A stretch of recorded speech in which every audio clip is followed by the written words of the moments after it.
Hello Sanju, ഞാൻ അവിടെ ഒന്ന് കാണു. നീടെ ആ പറടാ, ഞാൻ ദേവി ഉണ്ട് അവിടെ. സംസാരിക്കാനാ? എന്തിട്ടാ? കൂട്ടാണ് കൈ വിട്ടു പോയടാ. എന്താടാ, ബ്രേക്കപ്പ് ആണോ? ബ്രേക്കപ്പാടാ. എൻ്റെ അമ്മ ഇന്നലെ വിളിച്ചിട്ടുണ്ടായിരുന്നു. ചെക്കൻ എപ്പോഴും സൂസൈഡിനെ ചിന്ത മാത്രമേ ഉള്ളൂ. അവനൊന്നും ശരിയാവില്ല. പിന്നെ ഒറ്റപ്പെടൽ തോന്നുന്നുണ്ട് എനിക്ക്. അതിന് നിന്റെ അടുത്ത് പറഞ്ഞയക്കണേ.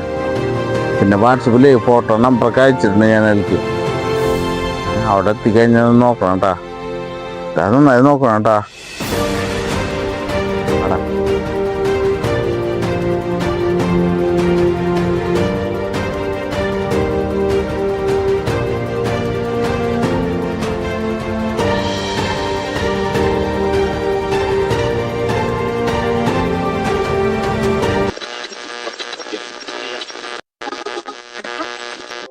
ആകാശവാണി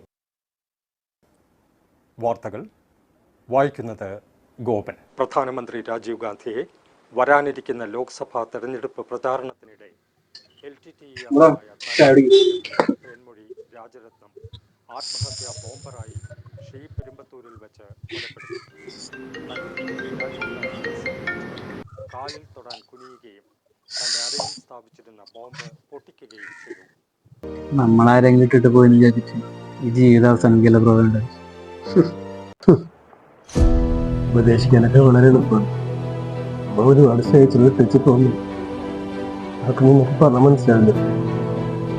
അനുഭവിച്ചവർക്ക് മനസ്സിലാവുന്നു. നിങ്ങൾക്ക് സ്നേഹത്തിന്റെ വില എന്താണെന്നറിയില്ല.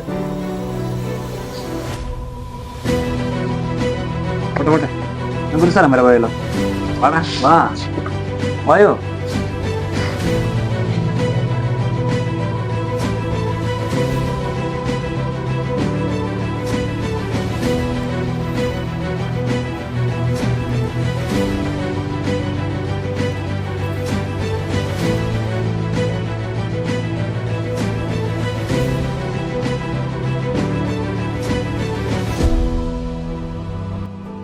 5-6 വർഷം മുന്നേ ഉൾപ്പെടലുണ്ടായില്ല ആ സ്ഥലം.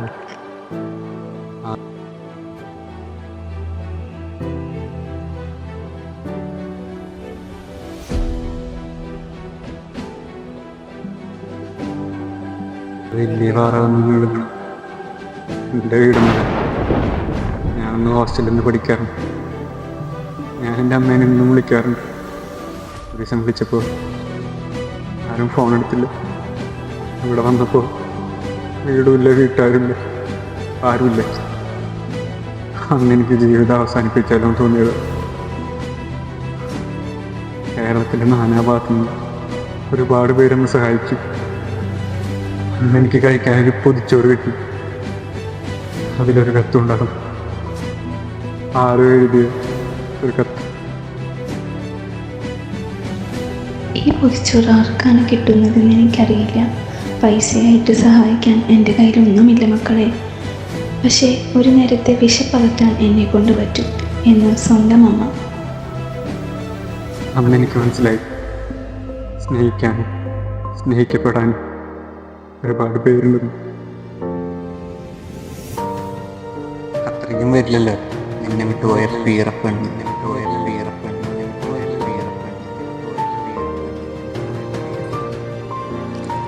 ഹലോ അമ്മ, പേടിക്കണ്ട കേട്ടാ. എല്ലാ കാര്യം ശരിയാക്കിണ്ട് കേട്ടാ.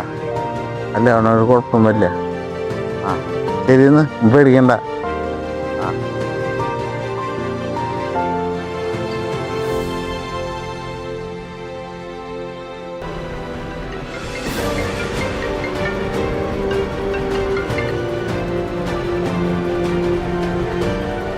അമ്മ